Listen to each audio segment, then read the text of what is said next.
আজকে আমি আপনাদের সাথে আমার প্রজেক্টের একবারে খুঁটিনাটি বিষয়টা শেয়ার করব। আপনারা ভিডিওর থাম্বনেল দেখে বুঝে গেছেন যে কি শেয়ার করতে চাচ্ছি। মোটামুটি আমাদের এই প্রজেক্টে 12 লক্ষ টাকা খরচ হয়েছে। এর ভিতরে জমি বাদ। জমি বাদ কেন? কারণ আমরা যেই দুজনে পার্টনারশিপে বাগানটা করছি, এই প্রজেক্টের জমিটা ওনাদের এবং আমাদের একটু পরিমাণে হালকা একটু কম বেশি।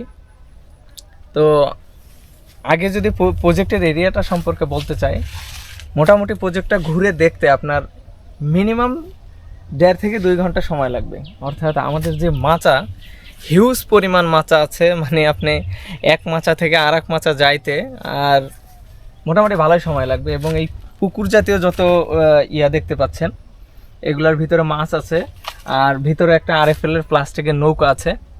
তো নৌকাটা কী কী উপকারে আসে এটা আপনাদের পরবর্তী ভিডিওতে বলবো। আর নৌকার সাথে একটা ইঞ্জিনও আছে, ইঞ্জিনটা দিয়ে অবশ্য পানি দেই, ওই রকম ইঞ্জিন না। তো আসেন আজকে দুন্দুল নামাই দেই এবং আপনাদের সাথে এই প্রজেক্টের খুঁটিনাটি আজকে প্রায় 2 বছর হতে যাচ্ছে এই বিষয়গুলো শেয়ার করি। কেন এই বিষয়গুলো শেয়ার করা? কারণ আমরা অনেকেই বলেন যে কৃষিকাজ অনেক লাভজনক। ভাই, এই জমি জমা যদি আমাদের দুজনের না হতো, এই 2 বছর আমাদের কোনো অস্তিত্বই থাকতো না। এর মূল কারণ হচ্ছে, বিশেষ করে জমি ভাড়া দেওয়া লাগেনি আমাদের। কারণ জমি আমাদের হওয়ার কারণে আর কি জমির আমাদের ভাড়াটা দেওয়া লাগেনি। এবং বাগানের অধিকাংশ কাজ আমরা দুজনেই করি। যেমন আমি এখন আমার কর্মস্থলে চলে যাব, সকালে ডিউটি শেষ করছি এবং আমি আমার কর্মস্থলে চলে যাব। তো এর আগে আমি আপনাদের কাছে বিস্তারিত শেয়ারটা করি। এই ভিডিওটা অবশ্যই অনেক লং হবে, কারণ 2 বছরের প্রায় কাছাকাছি হিস্টোরিটা আপনাদের সাথে শেয়ার করবো। এটা অল্প সময় হবে না, ঠিক আছে? এটা অল্প সময় হবে না। আর আমরা অনেকে ইউটিউব দেখে যারা এই কৃষিকাজের তরুণ উদ্যোক্তা আসতেছি, তাদের বড় একটা চ্যালেঞ্জ হবে এই ভিডিও। কারণ আসলে ইউটিউবে ভিডিও দেখে অনেক কিছুই আসলে অনুভব করা যায়, কিন্তু বাস্তব অভিজ্ঞতা কখনই নেওয়া যায় না। আর কৃষিক্ষেত্রে তো একেবারেই না। যারা বড় বড় প্রজেক্ট করবেন আপনারা চিন্তা করতেছেন, এরা অবশ্যই আমার এই ভিডিওটা ফলো করলে তাদের অনেক কিছু শেখার হবে। তো এই 2 বছরের ভিতরে 1 বছর গেছে আমাদের শিখতে শিখতে। অর্থাৎ আমি টুকিটাকি কৃষিকাজের সাথে আগে সম্পৃক্ত ছিলাম, আমার পার্টনারও ছিল, আমাদের ফ্যামিলিগতভাবে তারা এখন ইউরোপে থাকে। তো তারাও এক সময় ছিল কৃষিকাজের সাথে, কিন্তু আমাদের এখানে সবজি জাতীয় ফসল নাই। আমাদের এখানে বেশিরভাগ ফসল হচ্ছে আপনার ধান এবং পাট, সবজি জাতীয় ফসল করে না। তো আমার আর আমার পার্টনারের দেখা দেখে এখন অনেকেই এই ধরনের ফসলে আমাদের এলাকায় আগ্রহ হচ্ছে। এর কারণ হচ্ছে ধান পাটে এখন মোটামুটি ওরকম একবারেই লাভ হয় না, কারণ আমাদের অঞ্চলের উপর ভিত্তি করে একবারে এই হয় না, কারণ লোক পাওয়া যায় না। আর আপনারা জানেন মাদারীপুরের বেশিরভাগ লোকে আর কি ইউরোপে থাকে, আর আমাদের বেশিরভাগ লোকের নেশাই হচ্ছে ইউরোপে। তো আয়ের ব্যয়ের কথা যদি হিসাব করি, যে মোটামুটি 12 লাখ টাকা আমাদের খরচ গেছে, আমরা এখনও 1 টাকাও বাড়িতে নিতে পারি নাই, এখনও 2য় বছর রানিং। কিন্তু এখন আর প্রজেক্টে টাকা ভরা লাগে না। যেরকম প্রথম বছর আমাদের 1000 পেঁপে গাছের একটা প্রজেক্ট ছিল, ওই পর্যন্তই ছিল। এরপরে টুকিটাকি কিছু ছিল, যেমন আমরা বড় একটা আমাদের এখানে ঘর উঠাইতে হয়েছে, স্টোর রুম উঠাইতে হচ্ছে, একটা ছাগলের কামার উঠাইতে হচ্ছে। অর্থাৎ আমাদের এই প্রজেক্টের যত কিছু আছে এখনও আছে আর কি, একবারে শেষ হয়ে যায়নি। আর বর্তমানে কৃষি ক্ষেত্রে যে মানে আমাদের বাজারের যে অবস্থা, সেটা খুবই নাজেহাল বলা চলে। কারণ কখন কি প্রোডাক্টের দাম হবে না হবে এটা আসলে বলে অনুভব করা যায় না।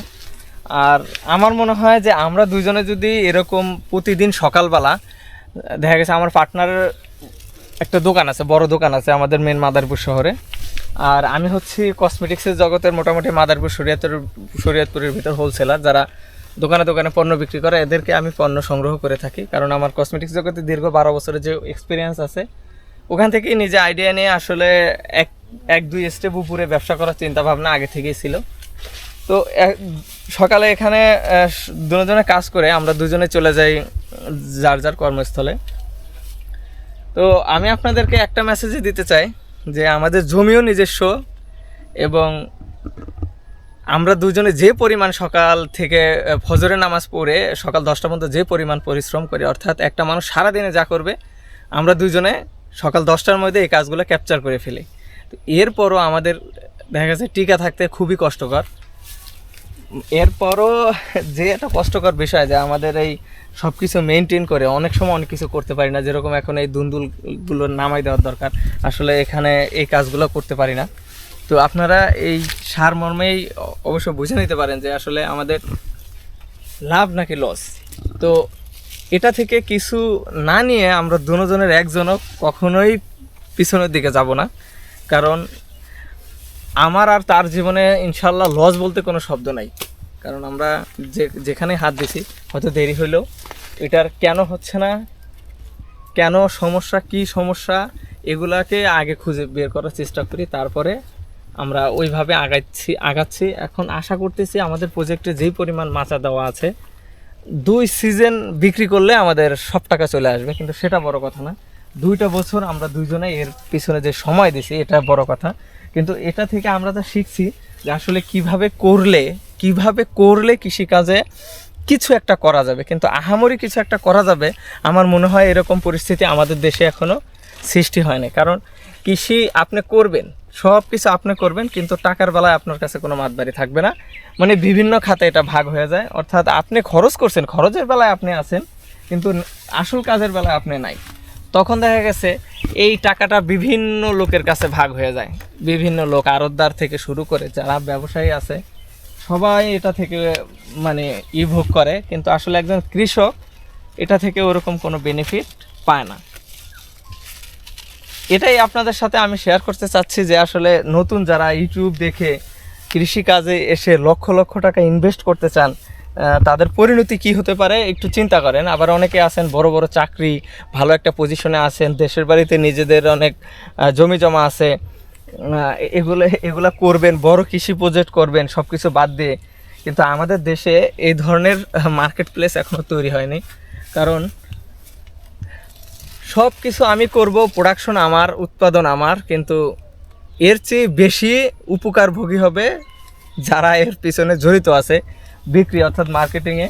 কিন্তু আমার মনে হচ্ছে আমাদের দেশে কৃষিখাতটা একসময় কর্পোরেট কোম্পানির হাতে চলে যাবে, পোলট্রি ফিডের মতো, যে তারা তখন যেই দাম নির্ধারণ করে দিবে ওটাই অবশ্য হবে। কিন্তু আমাদের যে কৃষি এই প্রজেক্টে লস হয়েছে এরকম কিছু বলতে পারতেছি না, কারণ আমাদের আর একটু সময় দেওয়া দরকার। কারণ বড় প্রজেক্ট করতে গেলে আসলে একটু সময়ের প্রয়োজন, হুট করে একটা প্রজেক্ট থেকে একটা কিছু আসে না। তো আমাদের এখনও অনেক কিছু আছে এই প্রজেক্টটা রান করাইতে, আমাদের যত কিছু আছে। আমাদের প্রজেক্টে মোট জমির পরিমাণ প্রায় 12 একরের মতো, সবগুলো করা হয় না, কিছু কিছু বাদ আছে, আবার কিছু কিছু অ্যাড আছে, এবং এর ভিতরে অধিকাংশই মাচা দেওয়া, মাচার ফসল, মাচাগুলো এবার নতুন আর কি। তো আশা করতেছি এর থেকে 2-3 রাউন্ডে যে প্রোডাকশন বের হবে, এ থেকে আমাদের অনেক মূলধন সহ আশা করতেছি সামনের সিজনগুলোতে লাভটা চলে আসবে। এবং প্রজেক্টে অনেক জায়গায় অনেক কিছু মাটি কাটা থেকে শুরু করে অনেক কিছু করা লাগছে, সেগুলো এখন আর কি ওইভাবে আছে, মানে এখন আর খরচের খাত ওরকম কিছু না। তো এখানে প্রজেক্টে বিদ্যুতের লাইন আনতে, তারপরে এখানের রাস্তাঘাট, এই ভিতরে ঘের কাটানো, সব কিছু মিলে ঝেলে প্রজেক্টটা সব কিছুই এখনও আছে আর কি। এই অবস্থা তো হওয়ার কথা না, যেখানে আমরা 2টা বছর এতগুলো জমি জমা আর এতগুলো টাকা যেহেতু ইনভেস্ট করছি, আমাদের অবশ্যই ভালো কিছু এখান থেকে আসার দরকার ছিল, কিন্তু সেটা আসলো না। কেন আসলো না? গত বছর আমরা যেসব প্রোডাকশন, গত সিজনে প্রায় আমি 10 লক্ষ লাউ উৎপাদনের টার্গেট নিয়েছিলাম, 1 লক্ষ লাউ উৎপাদনের টার্গেট নিয়েছিলাম, যেন পিস 10 টাকা হইলেও আমার টাকাটা আসে। কিন্তু গত সিজনে লাউয়ের যে বাজার গেছে আসলে মাথা নষ্ট, আমার দৈনিক 400-500 লাউ প্রোডাকশন আসছে। তো এরপরও আমি মার্কেটে টিকে থাকতে পারিনি, কারণ তখন শুধু লাউগুলো কেটে আড়তে পাঠাইছি, অনেক সময় এই খরচও হয়নি। তো হঠাৎ করে এরকম এই মাছাগুলায় তখন এরকম লাউ ছিল, তো এই খরচটাও হয়নি, এটা সবচেয়ে বড় খাইছি। কিন্তু এখন আবার লাউটা খুব শিগগিরই প্রোডাকশনে আসবে, তো এখনও এই লাউটা আশা করতেছি খুব ভালো বাজার দর পাবো। তো যারাই এই নিজস্ব জমি জমা নিয়ে এবং অনেক মূলধন খাটিয়ে কৃষিকাজ যে আসতে চাচ্ছেন, তারা অবশ্যই দ্বিতীয়বার চিন্তা করে আসবেন, কারণ আপনার এখানে মাটির সাথে সম্পর্ক, এরকম কাজ করা লাগে যা আসলে আপনি অভ্যস্ত না থাকলে করতে পারবেন না, বা অভ্যস্ত হয়তো আপনাকে পর্যাপ্ত সময় লাগতে হবে এখানে দিতে হবে, কারণ এটা খুবই কষ্টকর একটা কাজ। আপনি আসলেন একটা জিনিস লাগাইলেন করলেন আর হয়ে গেল এরকম বিষয় না। আর জমি জমা যদি লিজ নিয়ে করতে চান তাহলে তো কথাই নেই। তাহলে নতুন অবস্থায় যদি জমি জমা লিজ নিয়ে করতে চান তাহলে আপনার লাভ তো দূরের কথা, লজও খুঁজে পাবেন না। তখন সেই ক্ষেত্রে আপনার মারাত্মক একটা সমস্যার সৃষ্টি হবে। তো আমি আপনাদেরকে একটাই পরামর্শ দেব যে ইউটিউব দেখে কখনো নিজের স্কিল না থাকলে আসবেন না কৃষিক্ষেত্রে, কখনোই আসবেন না। কারণ ওখানে অনেক কিছু দেখায়, অমুকের লাখ টাকায় অমুকের লাখ টাকায়, আসলে বাস্তবতাটা অনেক কঠিন, অনেক অনেক কঠিন। একটা জিনিস একটা গাছ লাগিয়ে ওটাকে প্রোডাকশন পর্যন্ত নেওয়া, তারপরে ওখান থেকে আউটপুট পাওয়া অনেক কষ্টকর, অনেক কষ্টকর, যেটা আসলে বলে বোঝানো যাবে না। প্রচুর পরিশ্রম করতে হয়। তো আরেকটা সবচেয়ে বড় বিষয় হচ্ছে আমাদের দুজনের মাধ্যমে উৎপাদিত যে সবজি, এটা আল্লাহর রহমতে মিনিমাম, মানে এটা আসলে কত বলবো, প্রতিদিন আমাদের গড় উৎপাদিত পণ্যর পরিমাণ আনুমানিক মিনিমাম 5 মণ। তো তো এটা মিনিমাম কত পরিবারের যে খাদ্য চাহিদা পূরণ করতেছে এটা আসলে বলে বোঝানো যাবে না। তো আলহামদুলিল্লাহ আমাদের উৎপাদিত খাদ্য যে বিভিন্ন পরিবারের কাছে যাচ্ছে, মানুষের কাছে যাচ্ছে, এবং খাদ্যটা অবশ্যই ন্যাচারাল দেওয়ার চেষ্টা করি। কারণ যতটুক পারি ওষুধপত্র একবারে কম দেওয়ার, কারণ এটা আমার পরিবারের মতনই কোনো না কোনো পরিবার খাবে, এটা চিন্তা করে।